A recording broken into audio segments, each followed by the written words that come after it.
திருப்பரங்குன்றம் மலையில் அமைந்துள்ள சிக்கந்தர் தர்காவில் சந்தனக்கூடு திருவிழாவையொட்டி ஆண்டுதோறும் வழக்கமாக ஏற்றப்படும் கொடி நேற்று போலீசாரின் உதவியோடு ஏற்றப்பட்டது.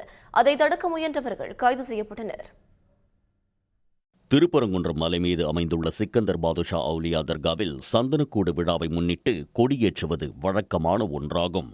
ஆனால் கொடியேற்றுவதற்கு சிலர் எதிர்ப்பு தெரிவித்ததால் முதலில் வழக்கம் போல் மலைக்கு கீழ் உள்ள பள்ளிவாசலில் கொடி ஏற்றப்பட்டது.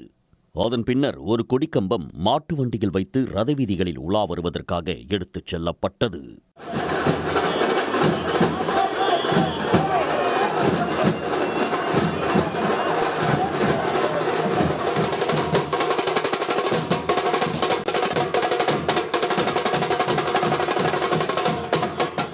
இந்த கொடிக்கம்பத்தை மலைமேல் உள்ள தர்காவுக்கு எடுத்துச் செல்லக்கூடாது என கூறி பழனியாண்டவர் கோவில் பகுதியில் சிலர் தர்ணாவில் ஈடுபட்டனர்.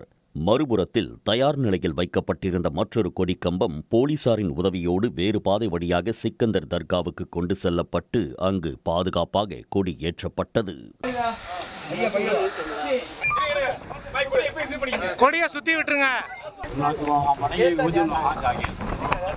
தமிழக அரசிற்கும் பாதுகாப்பு அளித்த காவல்துறைக்கும் பத்திரிகை நண்பர்களுக்கும் இங்குள்ள பொதுமக்களுக்கும் எங்களுடைய தர்காவின் சார்பாக நன்றியை தெரிவித்துக் கொள்கிறோம். அதேபோல் வரக்கூடிய ஜனவரி 6ஆம் தேதி இந்த கொடியேற்ற இன்றிலிருந்து 16 நாள் கழித்து சந்தனக்கூடு விழா நடக்கப் போகிறது. அந்த சந்தனக்கூடும் மிக சிறப்பாக கோலாகலமாக கொண்டாடப்படும். அதுக்கும் இங்கு உள்ள எங்களுடைய தொப்புள் உறவுகள் எங்களோடு ஒத்துழைத்து மிக சிறப்பாக நடைபெறும் என்று தெரிவித்துக் கொள்கிறோம். சிக்கந்தர் தர்காவில் கொடி ஏற்றப்பட்டதை அறிந்த போராட்டக்காரர்கள் தங்களையும் மலைக்கு சென்று தீபம் ஏற்ற அனுமதிக்க வேண்டும் என்று வாக்குவாதத்தில் ஈடுபட்டனர். அவர்களை போலீசார் கைது செய்தனர். இந்த கைது நடவடிக்கையை கண்டித்து பாஜக மூத்த தலைவர் ராஜா தலைமையில் சாலை மறியல் போராட்டம் நடைபெற்றது. அவர்களையும் போலீசார் கைது செய்தனர். உடனுக்குடன் செய்திகளை தெரிந்து கொள்ள சன் நியூஸ் பெல் ஐகானை கிளிக் பண்ணுங்க.